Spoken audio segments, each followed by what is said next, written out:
2025년 8월 6일 수요일 새벽 기도입니다.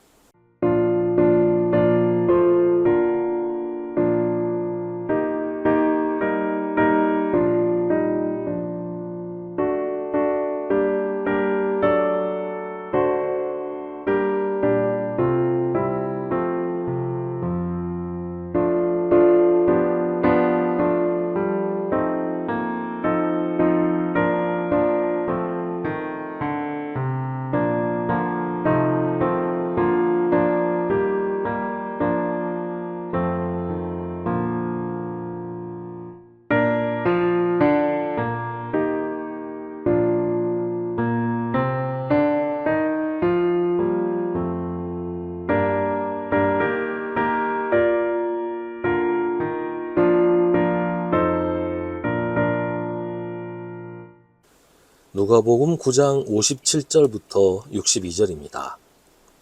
그들이 길을 가고 있는데 어떤 사람이 예수께 말하였다. 나는 선생님이 가시는 곳이면 어디든지 따라가겠습니다. 예수께서 그에게 말씀하셨다. 여우도 굴이 있고 하늘을 나는 새도 보금자리가 있으나 인자는 머리 둘 것이 없다. 또 예수께서 다른 사람에게 나를 따라오너라 하고 말씀하셨다. 그러나 그 사람이 말하였다. 주님, 내가 먼저 가서 아버지의 장례를 치르도록 허락하여 주십시오. 그러나 예수께서는 그에게 말씀하셨다. 죽은 사람들을 장사하는 일은 죽은 사람들에게 맡겨두고 너는 가서 하나님 나라를 전파하여라. 또 다른 사람이 말하였다. 주님, 내가 주님을 따라가겠습니다. 그러나 먼저 집안 식구들에게 작별 인사를 하게 해 주십시오. 예수께서는 그에게 말씀하셨다. 누구든지 손에 쟁기를 잡고 뒤를 돌아다보는 사람은 하나님 나라에 합당하지 않다. 아멘. 누가 예수님을 따를 수 있을까요? 어떤 사람이 예수님을 따르는 사람일까요? 오늘 말씀은 예수님을 따르기 위해서는 어떻게 해야 하는지에 대해서 세 사람의 경우를 가지고 이야기하십니다. 첫 번째 사람은 자기 스스로 예수님을 따르겠다고 합니다. 나는 선생님이 가시는 곳이면 어디든지 따라가겠습니다. 예수님의 12제자는 예수님이 그들을 부르셨어요. 근데 이 사람은 자기가 예수님을 따르겠다고 먼저 이야기합니다. 그런데 예수님은 선뜻 그러라고 하시지 않습니다. 여우도 굴이 있고 하늘을 나는 새도 보금자리가 있으나 인자는 머리 둘 것이 없다. 따라오지 말라는 말씀일까요?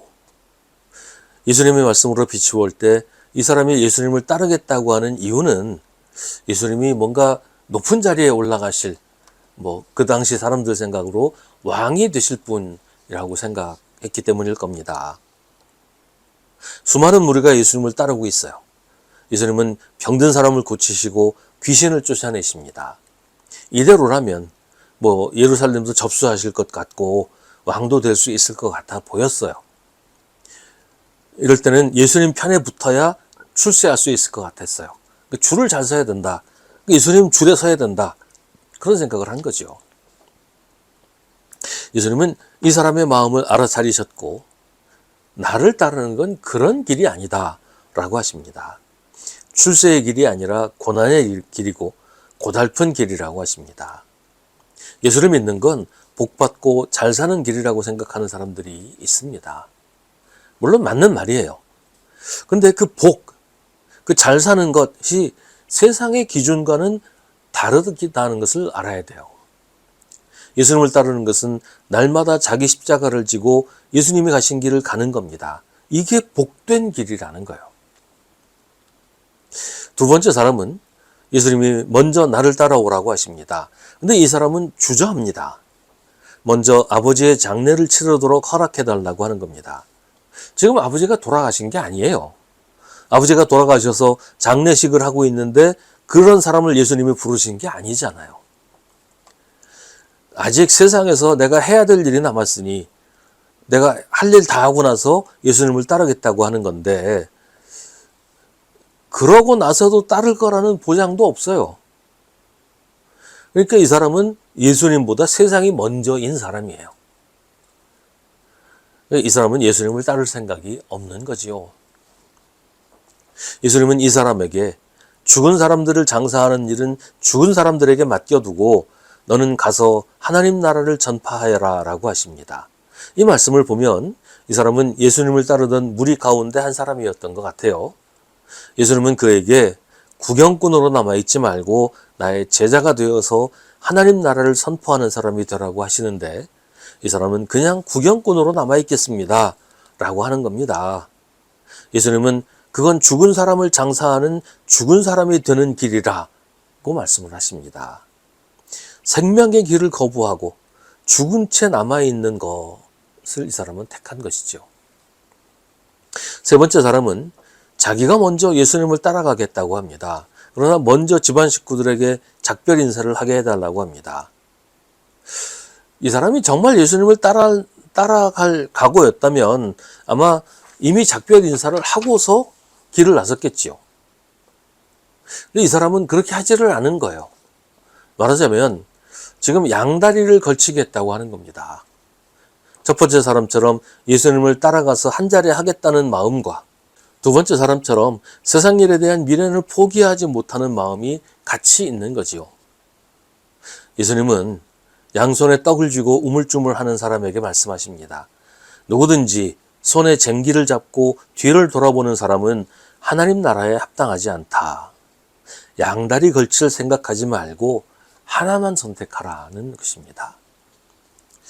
예수님을 따르는 것, 예수님의 제자가 되는 것이 모든 것을 다 버리고 모든 것을 다 포기해야 하는 건 아니에요. 특별한 경우에는 그런 경우도 있겠지만 모두가 다 그래야 되는 건 아닙니다. 또 그게 꼭 필요한 것도 아니고요. 예수님을 따르는 건 방향을 설정하는 겁니다. 내 가정, 내 직장, 내 삶의 방향을 예수님을 향하게 하는 것입니다. 내 삶에서 예수님의 말씀을 이루며 사는 것입니다. 서로 사랑하면서 이해하고 포용하면서 용서하면서 사는 것이죠. 선한 일을 하고 바르게 사는 것입니다. 하나님 나라 백성으로 하나님 나라를 선포하면서 사는 겁니다. 세상의 기준을 버리고 예수님의 기준을 따르는 겁니다. 이제 내가 사는 것이 아니라 내 안에 그리스도께서 사시게 하는 것입니다. 그런 사람이 예수님을 따르는 것입니다. 예수님을 따르는 사람은 그래야 합니다.